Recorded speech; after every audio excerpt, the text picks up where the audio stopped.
Hey everybody, welcome to the Sky Lounge. This is Sky High, episode number 42. Lots of shit that I want to talk about here today, boys and girls, but we start off with something that made a pretty miraculous return here in 2020. After 19 years of slumber, it's back.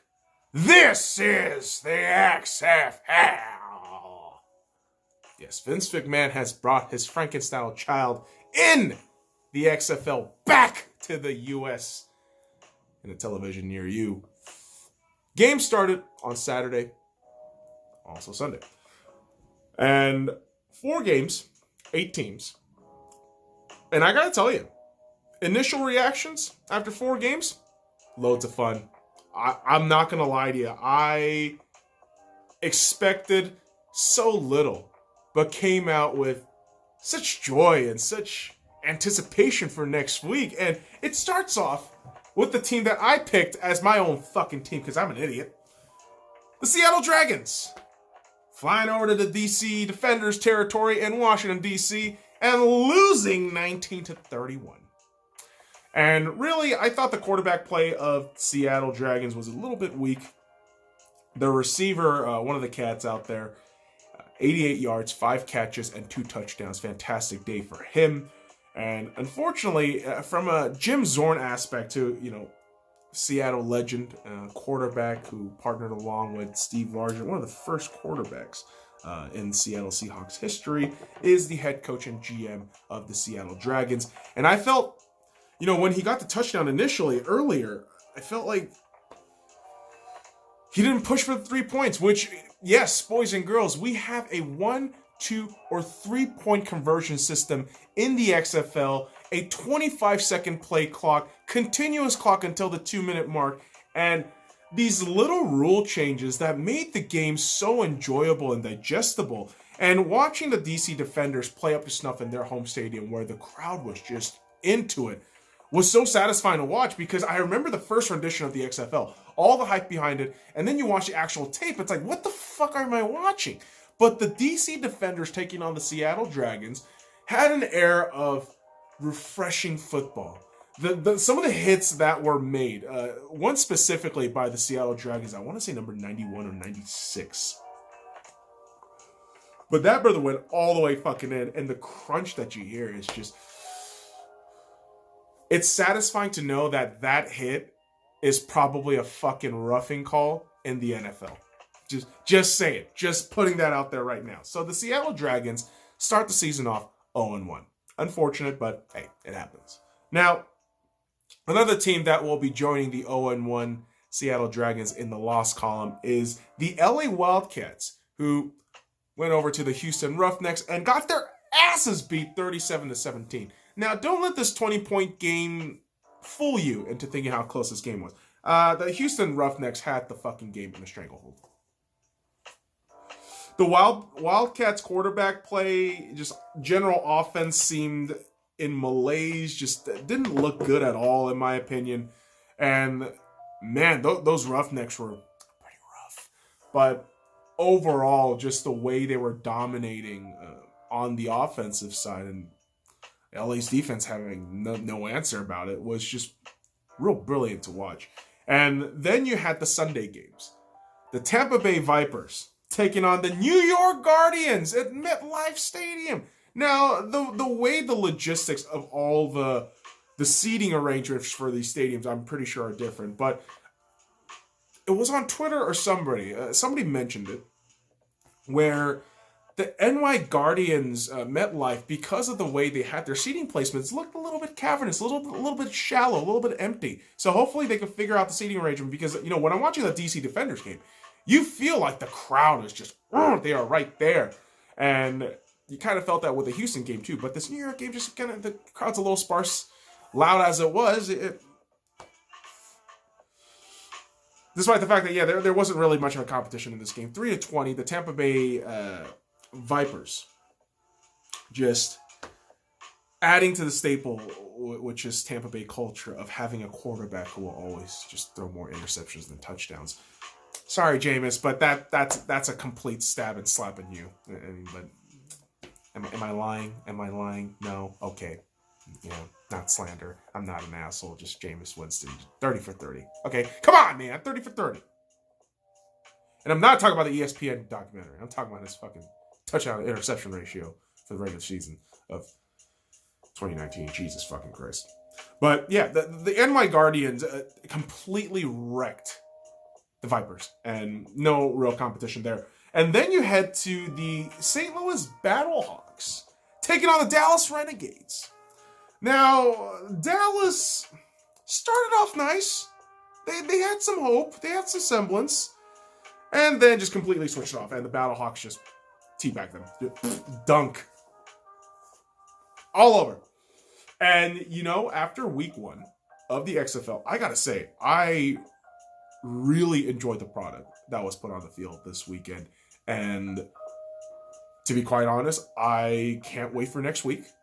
And as a Seattle Dragons fan, you know, the adopted Seattle Dragons as a Seahawks fan, can't wait for them to host a game next week. And can't wait for how CenturyLink actually configures out the seating arrangements and everything. And moving forward, I'm just very curious to see how all of this will unfold.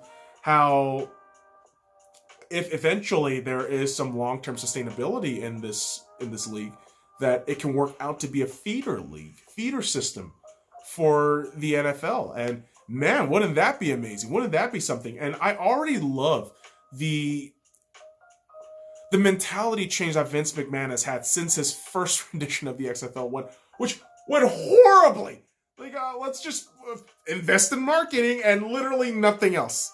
It's a skeleton operation, everybody. But this one feels legitimate. It feels real. And man, more than likely, I'm probably going to be talking about it next week again, because it was such a fun time to watch the XFL unfold this weekend. So, boys and girls, I would implore you to go check that out, because what's life with a little bit of extra football? Well, probably ruin a lot of social life and possibly relationships. But hey, fuck it, it's football. It's football. It's football and football. But we love them all here. We love them all here. We do. We're a sports ball fanatic here at the Sky Lounge, boys and girls, and hence we gotta talk some basketball. And before we get started on the basketball rants and talks, boys and girls, I am actually going to be in Los Angeles February 10th, 2020, depending on what time you're watching it. It is today. But yeah, I'm actually going to be headed over to the Staples Center to watch the Lakers take on the Phoenix Suns. And I haven't watched a Lakers game at Staples Center, I want to say 2017, perhaps, when it was D'Angelo Russell running as point guard and taking on the young but electric Damian Lillard and C.J. McCollum in the Portland Trailblazers. So that's the last fucking home game that I went to. So lots of change, lots of things have changed within the Lakers sphere since that time, boys and girls. And yes, I cannot fucking wait to go. Obviously, you know, give my respects and love to Kobe Bryant, Gianna Bryant, and the 7 other lives lost in the helicopter crash on January 26, 2020.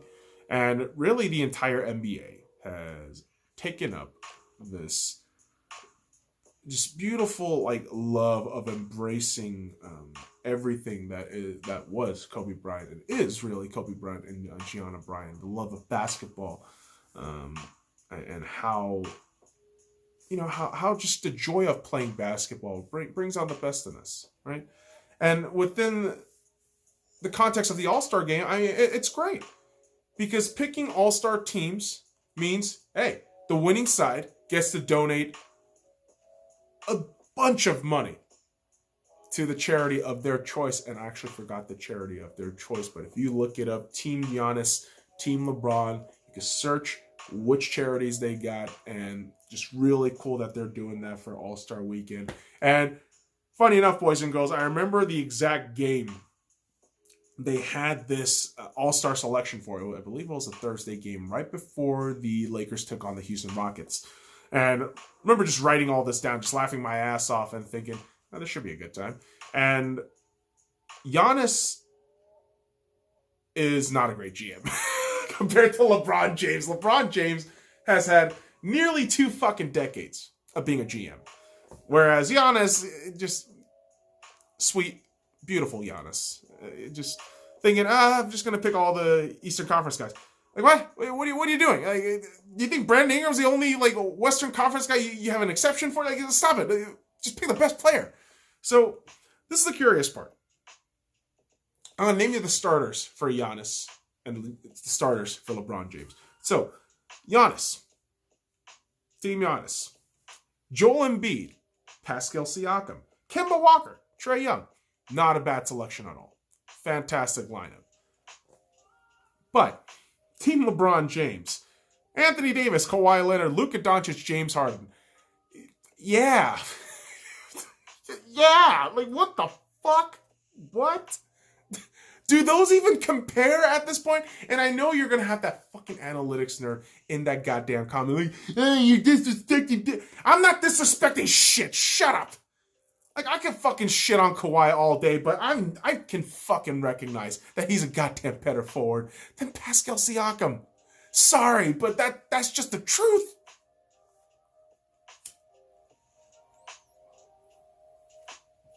So you already see LeBron James just with this, I don't know, damn near mogul level of being a GM. So he brings all the fucking big guns. Then we get to the reserves, which, again, Giannis's reserves is just, there's a lot to be left wanting for, but I'll leave him anyways, and I'll give my just little blip of each of them. Chris Middleton. Yeah, team nepotism. I get that. Bam Adebayo. Low-key great pick. Bam Adebayo has been amazing this season, and he deserves a massive shout. Rudy Gobert. Okay. Rudy Gobert. Not a bad pick. I mean, first-time All-Star. He cried about it last year, but there you go. Jimmy Butler. He should be a starter.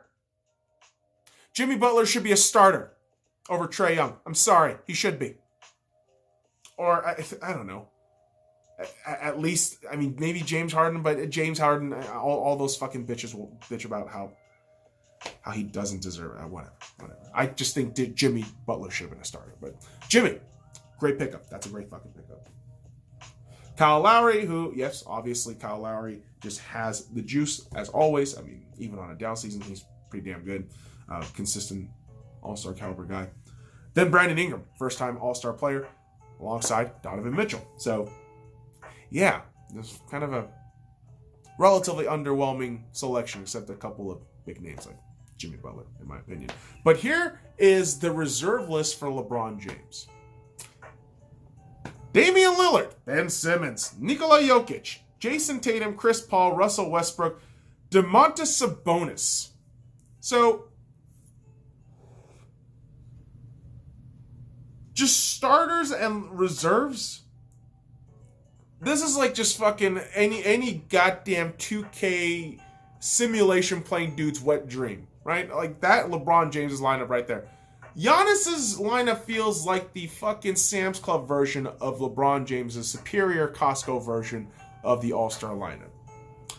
As crazy as that is to say, but yes. Giannis is, again, a terrible GM. I'm just surprised they didn't make any trades. I'm just watching that thing like, dude, just make a fucking trade. Make a trade. Giannis, what are you doing? But no, Giannis is a good boy. He's a good guy. Didn't feel like trading.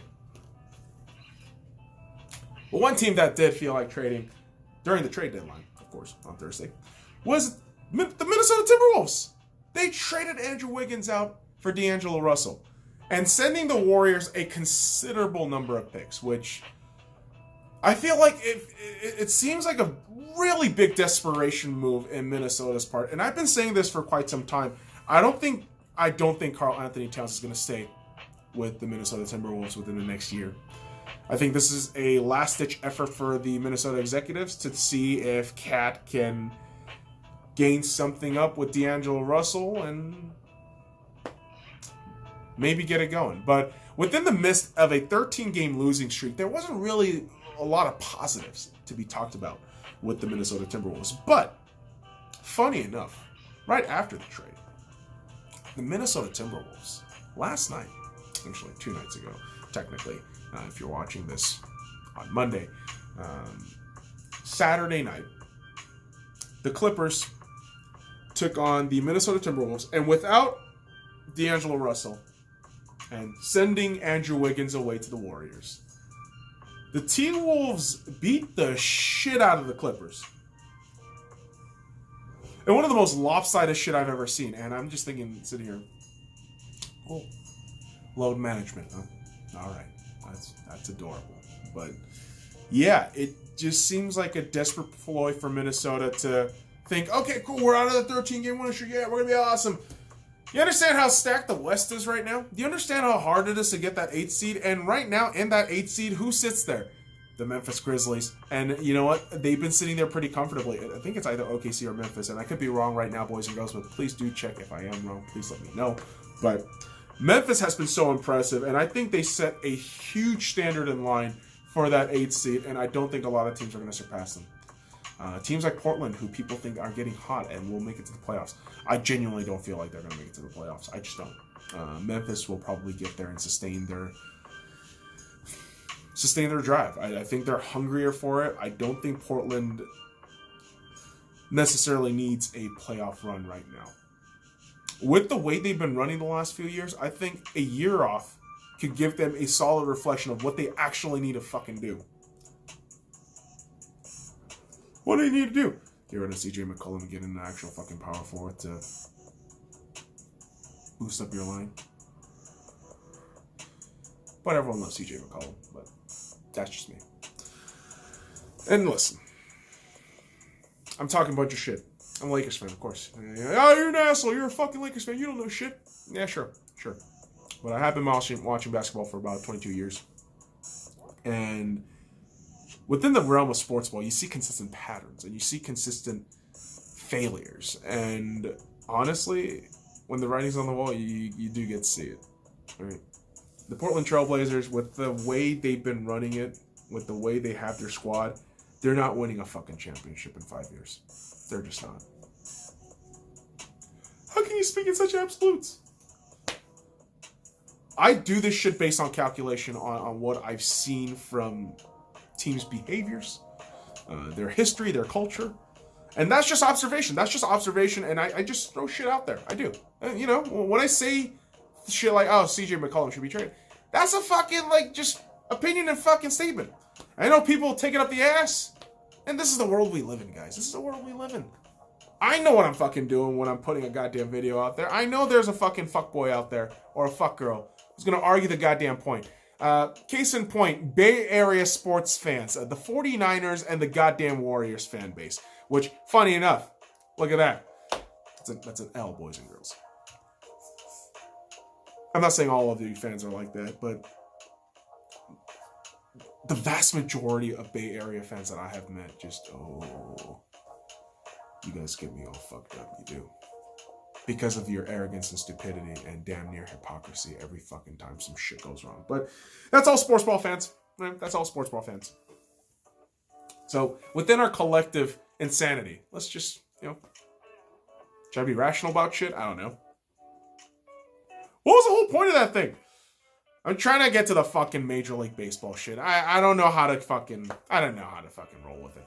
I apologize, boys and girls. Do you need me to fucking write you a statement, suck your dick, sing Kumbaya and get on Sesame Street and talk about weird dark shit because now it's sponsored by HBO? I won't do any of that convoluted shit because this Mookie Betts situation was convoluted enough already. But it just got weirder because as early as this week, the Mookie Betts thing was done. It was good to go. And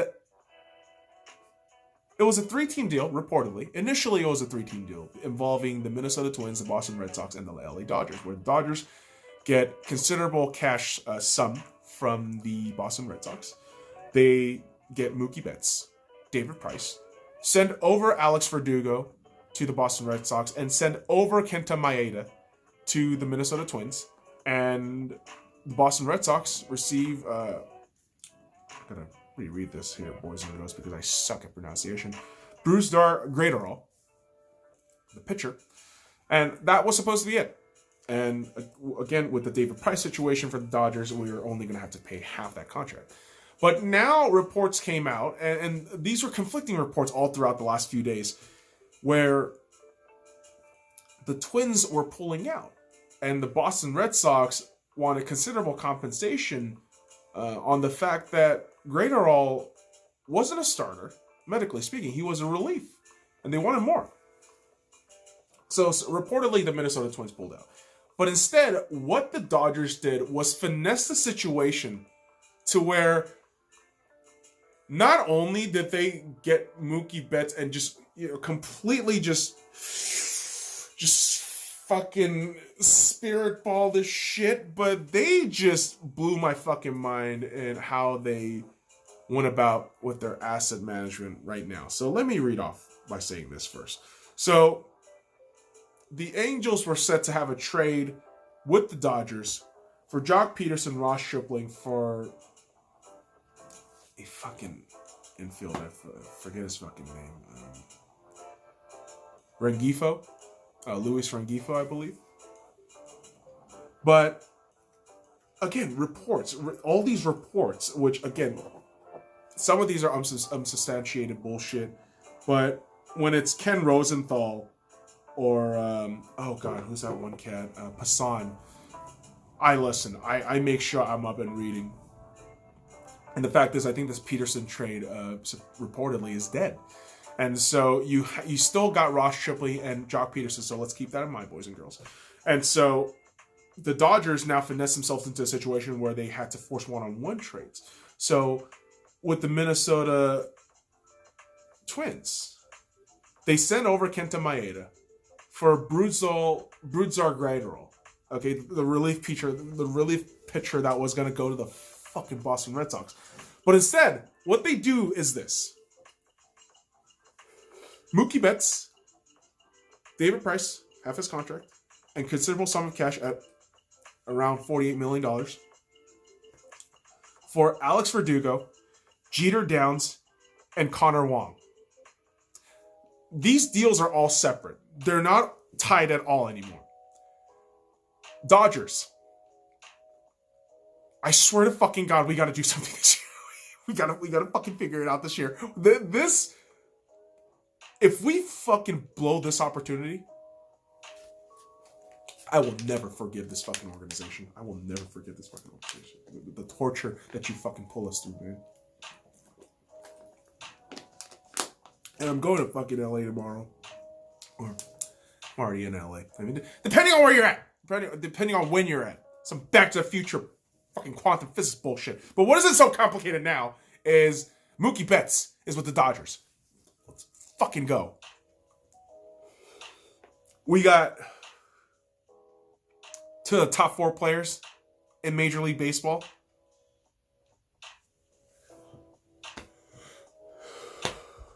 I don't know what else to say, man. I don't. Let's go Dodgers. Let's go Dodgers. Now, within hockey, obviously, I got my Vegas Golden Knights. I'm pouring my teams out right now, boys and girls. But I've said this. I recognize great players, and I love to watch great players. I do. Whether it be goaltenders, Jordan Binnington, Marc-Andre Fleury, obviously, or defensemen. I actually like Edmondson. I don't know why. I just do. I like him. Slavin. And forwards. Ovechkin. Crosby. Kane. Love those guys. I love watching great players. And watching Ovechkin sit at 698 goals right now with the game on hand Monday night against the New York Islanders, February 10th, at home at Washington, D.C. It's exciting. It's exciting. I can't personally wait for him to pass that mark. And to be at 700 goals. And really think about this right now. Because by all calculations, Alexander Ovechkin should score 2 goals against the Islanders to put himself at 700. If that happens, his 500th goal came on January 10th, 2016. Now, I'm no mathematician, boys and girls, but that's about 2 years and a month for scoring 200 fucking goals. If it takes 2 years and a month to score goals, 200 fucking goals for Ovechkin, and based on, age and possible depreciation, I've said this, if he plays 4 or 5 more years, who the fuck knows what kind of goal tally he might go through. Holy shit, Ovechkin is amazing. And we are just watching, and even as a hockey noob, who's only been in this fucking superior club for 3 years, it's unbelievable to watch Ovechkin just go to work. He is a fucking treat to watch night in, night out. Ironically, I'm wearing a Knights hat, but watching Ovi lift the cup in Las Vegas, as a Vegas Golden Knights fan, it hurt like shit. It did. It ripped my heart out. But at the same time, watching the catharsis on Ovechkin's face when he's lifting the cup, it's so beautiful to watch. And that's where you just love the narrative of sports. But separately, boys and girls, I do love narratives. And what better thing than movies than narratives, right? And this is where I want to talk about the Oscars, where shout out to the Oscars. Made a beautiful tribute to Kobe Bryant and all the lives lost. January 26, 2020. Oscar winner for Dear Basketball. He won an Oscar, ladies and gentlemen, Kobe Bryant. And again, if you haven't checked it out, watch Dear Basketball. It's a short film, about 4 minutes long, has John Williams with the music, Kobe Bryant narrating. The animation is beautifully done. And it's such a wonderful piece about life, passion, and love. And as a basketball fan who's loved Kobe Bryant for all his career, I mean, watching that piece was heartbreaking, it was uplifting, it's every kind of emotion you can feel. And for fans, that's what we feel. And on nights like these, award shows, it's for the creators. It's not for a guy like me. And majority of these times, last few years really, I don't watch these award shows. I just don't. I find them just absolutely pretentious and bullshit. But what got me genuinely interested in watching the rest of the show, and I mean when I say the rest of the show, I watched literally the last 10 minutes of the Oscars, because Parasite, the Korean film, won Best Director. Bong Joon-ho won Best Director. And this is why I got a Korean flag here, boys and girls. My Korean heritage, gotta rep out the Koreans. And I'm not gonna pretend that I watched Parasite. I didn't. There's a majority of films here which I will list a little bit later that I haven't watched, and Parasite being one of them. But once I saw, Bong Joon-ho get Best Director, I had a feeling, oh shit, 1917 isn't going to win Best Picture. Everyone's thought process up to the Academy Awards was, oh my god, 1917 is going to win. It's Best Picture. And again, I haven't seen 1917, but everything you hear about, every talks that you hear about, every Writers Guild nomination and awards that they have won through the last few months upcoming to the Academy Awards has been incredible. And so you're thinking, oh shit, I felt in my heart like, oh man, 1917 is going to win. But once I saw Parasite win Best Director, I was like, okay, shit, nope, scratch that. Parasite's going to win. Parasite is going to win Best Picture. And that it did, boys and girls. Ladies and gentlemen, Parasite, the Korean film, directed by Bong Joon-ho, is the first ever foreign film to win Best Picture. And not only did it win Best Picture, it won Best Foreign Film, Best Original Screenplay, and also Best Director. Just fucking talks about it. And I gotta say, as a Korean man who generally has a lot of pessimistic and cynical views about his own people, and I don't lie about that. I really do. It's immensely impressive to see your own countrymen, your own kinsmen, do something historic and amazing and massive shout out to Parasite and all the cast and crew members. Unbelievable. Absolutely unbelievable. Breaking history like that. But there were certain films that I, had personal, biases for. The Joker being one of them. And which, shout out to Joaquin Phoenix. Shout out to Joaquin Phoenix. One fucking best actor. His first fucking one, man. And man, oh man. I mean, if you haven't watched The Joker, please go watch it. Please, it's so good. Joaquin Phoenix is amazing and such an awkward man, but I love that man. And he deserves it. And I feel the same way about Brad Pitt. Now, I might be that asshole right now, not spending enough time on Laura Dern and Renee Zellweger. Shout out to Laura Dern, Renee Zellweger, best supporting actress, best actress in Renee Zellweger. But I haven't watched those films. Sorry, but I've been rooting for Joaquin Phoenix and Brad Pitt. And Brad Pitt, I believe it's his second ever Academy Award ever, which, for Once Upon a Time in Hollywood, him getting that supporting actor award, it felt so good to be right. Which is crazy because I say this like hindsight's 2020 bullshit, but I remember walking out of the theater after Once Upon a Time and thinking, that is the best acting I've seen Brad Pitt ever do on screen. And I remember watching Interstellar a couple months after and thinking, this is good. And to me, not Interstellar, I'm sorry. Ad Astra, I apologize. Ad Astra. I remember watching Brad Pitt in Ad Astra and thinking, wow, his acting chops have evolved so much since maybe Seven, even Troy, when I fell in love with Brad Pitt's acting.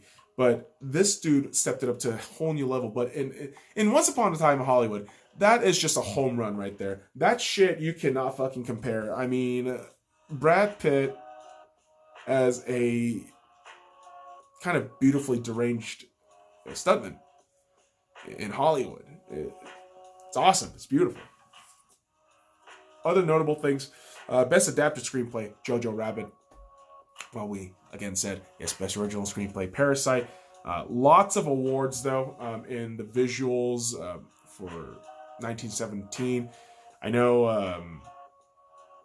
they won a lot for like sound mixing too, visuals, which massive shout out. But original music, Joker. I've talked about how well that soundtrack was made in my review a couple months back, and it's a huge shout out to the Joker cast and crew. Hildur Sigurgard, I don't want to fucking butcher her name, but she did so fucking great. It was amazing to watch that composition. Just listen to the composition of the Joker, which is so fucking perfect. But another personal thing that I was rooting for and was hoping for, and last year Lady Gaga winning, shout out to Lady Gaga, my fucking favorite. Shout out to her winning, but this year I wanted Elton John to win for I'm gonna Love Me Again in the film for Rocket Man, and for Elton John to win, awesome, just awesome. I think him getting the Lion King for a couple decades back now, and for Rocket Man, it's so cool. It's so cool to watch Elton John's legacy just cement itself as one of the greatest fucking recording artists ever. And I don't really want to fucking debate that shit. Well, here's the thing, boys and girls. The Oscars are all about debates. It is. Lots of people are going to be left here saying, 1970 should have won. Joker should have won. Blah, blah, blah, blah, should have won. Shoulda, coulda, woulda. You have to kind of understand the temperature of the room in the Academy Awards. Right? For those who are saying Best Picture should have gone to somebody else, maybe. Perhaps you're right. Art is very subjective, and the Academy Award is very questionable when it comes to such choices sometimes. But I think this one merits itself in a proper way because of the fact that Parasite won Best Director, Best Original Screenplay. The Academy considered it amazing writing from a narrative standpoint. And if you got that under their fucking if you have them under your pockets like that, you're gonna win Best Picture. That's what generally happens. That's what happened to Moonlight a couple years ago. And yeah, sometimes films just come out of nowhere. And Parasite kind of creeped up like Gangnam Style a couple years back. This is going to be a fucking crazy thing for Koreans right now. Just, wow, man. I remember just turning on my TV, when the award show's going on, the last few minutes where they finished selecting Best Actress and Renee Zellweger, and I thought, oh shit, they're going to pick Best Picture now. I told my mom, all right, we might watch History because I think, Parasite, Kisengchung, I think that's in Korean. Could be wrong. Just doing it off the top of my head. Didn't write that down. I think Parasite might win. And once I told her, listen, this is the first time a foreign film, and just forget the fact that it's Korean, foreign film, France, Germany, Italy, Iran, Pakistan, wherever fucking country is Zimbabwe, goddamn Nigeria, it doesn't matter. A first foreign film to ever win Best Picture. That's fucking nuts. So we watched it, and I was in awe. I was shocked. Even though I said it multiple times. I even tweeted. I was like, this shit's nuts. But congrats to the cast and crew. And congrats to every winner out there. And congrats to the nominees. Because you know what? The nominees don't even get shouts, man. Because you guys put out great products and great fucking experiences, really. That's what films are. They're experiences. You go into the theater, you watch it in a single seat, or whoever you accompany yourself with, and you fall into the joy of the experience of what is a film. And as recently as just a couple days ago, I actually back-to-back days of watching Knives Out and Birds of Prey. And I actually skipped on The Gentleman, which I do need to go watch again. Didn't watch it. I actually canceled it. Felt like a piece of shit, but it happens, boys and girls. It happens. And what needs to happen is I need to watch all these films. 1917, Parasite, definitely I need to go watch Parasite. I've been procrastinating on this shit forever, but definitely need to go watch Parasite. Ford versus Ferrari. I know they got a massive shout in one of those categories. I want to say sound editing. I want to say they got best in sound editing and massive shout out that they did. If I'm wrong, please tell me I'm wrong. Jojo Rabbit. Taika Waititi, I gotta go watch it. It's about hilarious satires of Nazis and other bullshit, so gotta go fucking watch that shit. And yes, there are definitely other films that are on the second tier of watch priority for the 2020 Academy Awards. Marriage Story, The Popes, Irishman, Little Women, and Judy. I mean, all on the list, and we gotta tackle them all.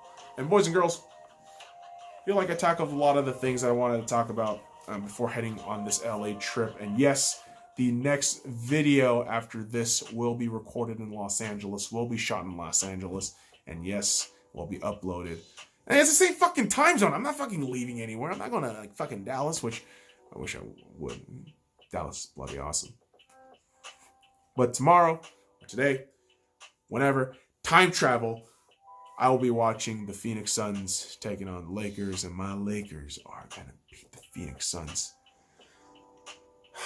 Probably by 3 points, because the Lakers can't have any fucking consistent form of defense nor offense. So there you go, boys and girls. That does it for me. So follow me at the Sky Lounge on all the links in the description below. Like, comment, subscribe for more daily content. And again, shout out to Korea. Shout out to Bong.